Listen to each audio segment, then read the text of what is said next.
New polling conducted after the conclusion of the Mueller investigation shows 47% of voters do not think Congress should hold impeachment hearings.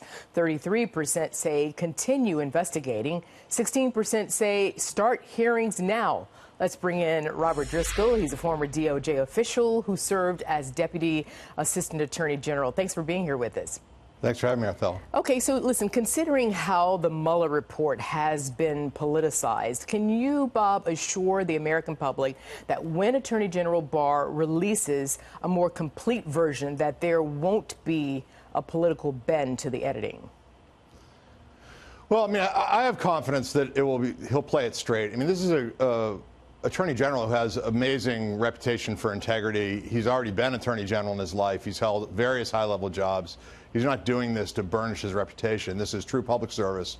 Everyone's thought very highly of him all along, and I think the fact that people are critical of him now just shows how political it's gotten. I mean, I think he's up there with people you would have the most faith in to follow the law, and that's what he's doing, is he's protecting grand jury information and other things that are, legal principles. It's not just him deciding what's going to get out and not get out. It's him applying statutory and legal standards to that. And, that same Wall Street Journal NBC poll also finds that the level of doubt in Mr. Trump's presidency as a result of the investigation has dissipated. And I want to take a look a bit more from that poll that's saying that many said regarding Attorney General's letter to Congress last week does not completely vindicate the president, despite Mr. Trump's assertions that it amounted to, quote, total exoneration. And here are the numbers. Some 40% of Americans said it did not clear Mr. Trump, while 29% say it did. Some 31% saying they were unsure. So, Bob, what level of redaction will relieve skepticism, and what level of redaction will fuel the flames of doubt and distrust? Well, I think things are so partisan. There'll be complaints if 2 words are redacted.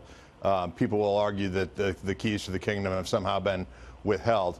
I think the reality is that what's more important than the redactions are Mueller's conclusions. That whatever criticisms people may have had of Mueller at some point, and he may have been held up as a god by some Democrats, the reality is he's the closest thing we have to an impartial person in this.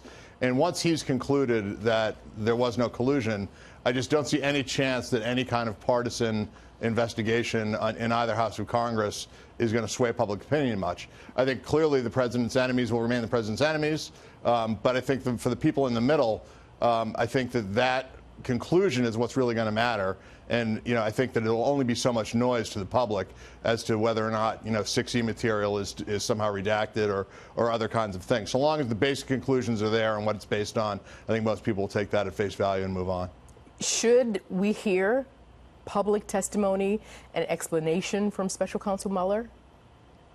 Yeah, I mean, it wouldn't bother me any. I think there's some precedent for that happening. I think certainly Attorney General Barr has already offered himself to testify at some point. The testimony is never the problem. The problem is the scope of the testimony, because, again, the problems are still there, and that certain information needs to be protected for various legal reasons that are important legal reasons. And so I don't think, anyone would have an objection to Special Counsel Mueller or the Attorney General testifying. The question will be, what is the scope of that testimony? And if people inquire into secret grand jury information or otherwise, classified sources and methods for intelligence, then I think that's going to create, a fight. But I think that certainly, transparency as a general rule is the right thing to do, and I think that everyone's trying to achieve that. There seems to be a lot of preemptive outrage when no one's seen yet what's happened, and I presume that in good faith, Attorney General Barr is going to work through things, get his report out in 2 weeks, which is not an unreasonable amount of time to go through redactions on a report of that size and underlying documents. And then everyone can have a fight then if they feel like they need to. But I feel like a lot of this is awfully premature. People are jumping the gun, assuming he's going to do something nefarious where there's just no evidence he would behave in that way thus far. Is there a systemic problem of corruption in the Department of Justice and the FBI? I think it's hard to judge. Certainly, some pretty unsavory facts came out during the course of all this in terms of some of the conduct of people immediately before and immediately after the election. That it certainly appears to the public or to a large chunk of the public, like things were politicized. And I mean, everyone credited Mueller with keeping his leaks to a minimum. You know, I suggest that Inspector General Horowitz and John Huber, the U.S. attorney who's overseeing some of the investigations into that, also haven't leaked anything. And so I think that stuff is being looked into by the department at certain levels, and I think at some point we'll get a better answer on it.